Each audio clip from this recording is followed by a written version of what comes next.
राजेश कुमार पट्टनायक अध्यक्ष सेवा वैकुंठ एक्चुअली आमर सेवा वैकुंठ एक धार्मिक अनुष्ठान आमर प्रत्येक मेंबर प्रत्येक व्यक्ति जो मैंने इनवल्व अच्छा सेवा मनोवृत्ति नहीं आम प्रत्येक मसरे किसी ना किसी प्रोग्राम कर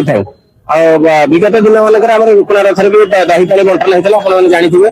एवं आज महाविश्व पणा संक्रांति ओडिया नववर्ष विशेषकर ओडिशार गौरव ये ओडिशार नववर्ष समस्ते इंग्राजी नववर्ष पालन कर पाश्चात्य सभ्यता जाऊा बेले आम ओडिशा जगन्नाथ देश ये ओडिया नववर्ष श्री हनुमान जयंती पालन कर कथा कहबी समस्ते सेवा वैकुंठ आसतु सेवा मनोवृत्ति नहीं आमर विभिन्न प्रकार खाली जो अन्नदान सेटा नुहे पारंपरिक प्रोग्राम भी किसी करा किसी असहाय व्यक्ति की आम आगे दिन साहाय्य करने माने प्रस्तुत हो हस्पिटाल किसी फल एवं खाद्य किसी बंटन व्यवस्था कराई। मो ना मानस पट्टनायक मु सेवा वैकुंठ गोटे सदस्य आज आम गोटे अन्न प्रसाद बंटन थिला एबे हाराई 5 लोक खाई गला अन्न प्रसाद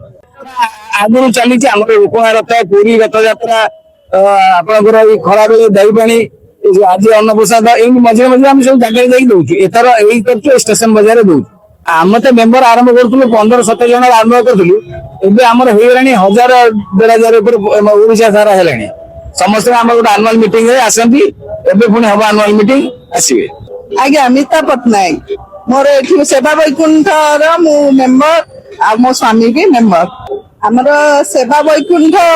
संस्था तरफ आमर यहाँ बहुत दिन विगत दिन सबु समय आमर रथ यात्रा हो अशोकाष्टमी हो पणा संक्रांति हो सब ओकेजन आमको ठाकुर यहाँ सुजोग दियंती किछि सेवा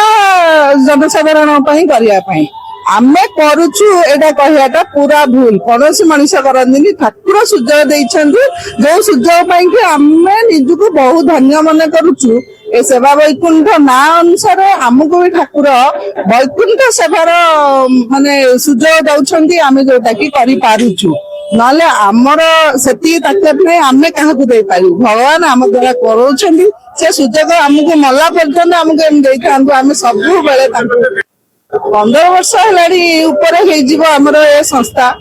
आमे चली आसीचु बहुत फल प्रकृतिर लोक जी पशुंट बाहर किंतु जो माने अंतर भितर चाहती किसी जनसाधारण करने से माने एकाठी रही केते वर्ष है चलिलानी से कहीपना आहरी एमती चली था सब ठाकुर पाखे लिंगराज पाखे रथ यात्रा आसो आगु से आमर से सेवा रहा भगवान आमको से सुजोग देइछन्ति।